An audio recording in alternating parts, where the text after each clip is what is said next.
क्या है आप समझते हो?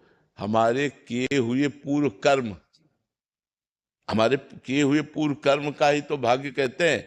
अब हमारा पूर्व कर्म है 100 ग्राम और हमारा नवीन कर्म हो गया 500 ग्राम, तो दबा के उसको रद्द करके नया निर्माण कर देगा। अब हमारा नवीन कर्म है 5 ग्राम और पूर्व कर्म है 100 ग्राम, मिटिया मेट कर देगा तुम्हें। ऐसे कर्म ही का तो है ना, प्रारब्ध कोई देवता थोड़ी है, कर्म ही तो है ना हमारा। शुभ और अशुभ दोनों कर्म मिला करके शरीर की रचना होती है, जिससे सुख हो। क्या करें कि हम भगवान को रिझा लें, प्रारब्ध रद्दी कागज की तरह नष्ट हो जाएगा और भगवान की प्राप्ति हो जाएगी। समझ रहे ना? अगर भजन तप है तो अगर प्रारब्ध जोरदार है तो तुम्हें नष्ट कर देगा, और भजन जोरदार है तो प्रारब्ध को नष्ट कर देगा। दोनों का खेल बराबर नहीं हो सकता। नवीन क्रियमाण बहुत पावरफुल है, पुरुषार्थ बहुत पावरफुल है, पर पावरफुल पुरुषार्थ करे तो अब पियोगे, शराब खाओगे, मांस करोगे, व्यभिचार, गंदे आदतें, तो तुम्हारा प्रारब्ध नाश तो कर ही देगा, क्योंकि पुरुषार्थ कुछ है ही नहीं तुम्हारे पास।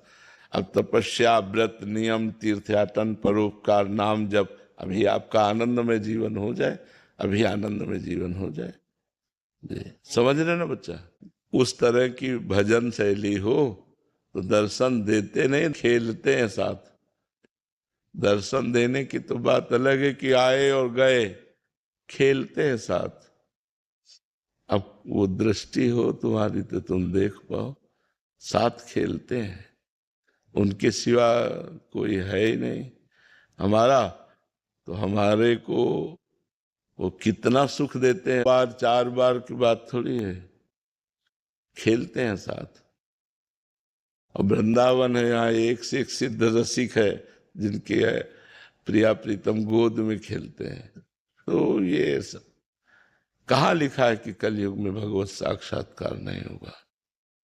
कलयुग सम जुग आन नहीं, जो नर कर विश्वास, गाय राम गुण गण विमल, भव बिन तरहि प्रयास।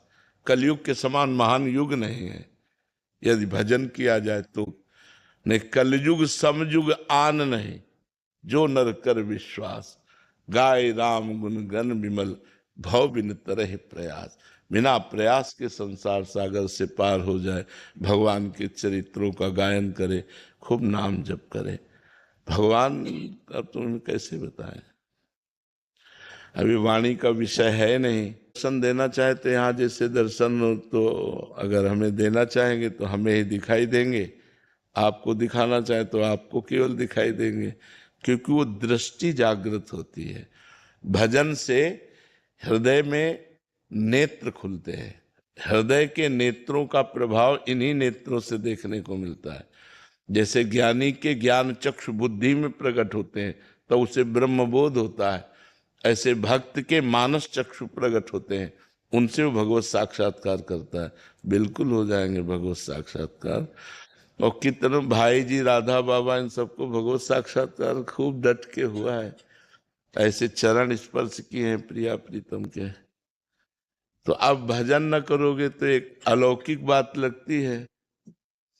अच्छा, जैसे आपको 24 घंटे एक कमरे में बंद कर दिया जाए, कोई मनोरंजन नहीं, किसी से कोई बातचीत नहीं, सादा अनुकूल भोजन दिया जाए, आप कितने दिन रह सकते हो? किसी से बातचीत नहीं करना, केवल कमरे में बंद रहना है, तो एक आश्चर्यमय जीवन लगेगा कि नहीं लगेगा? कि यार न कोई रिश्तेदार, न कोई नातेदार, न कोई टीवी, न ट्रांजिस्टर, न किसी से बात, न चीत, न कुछ न कुछ।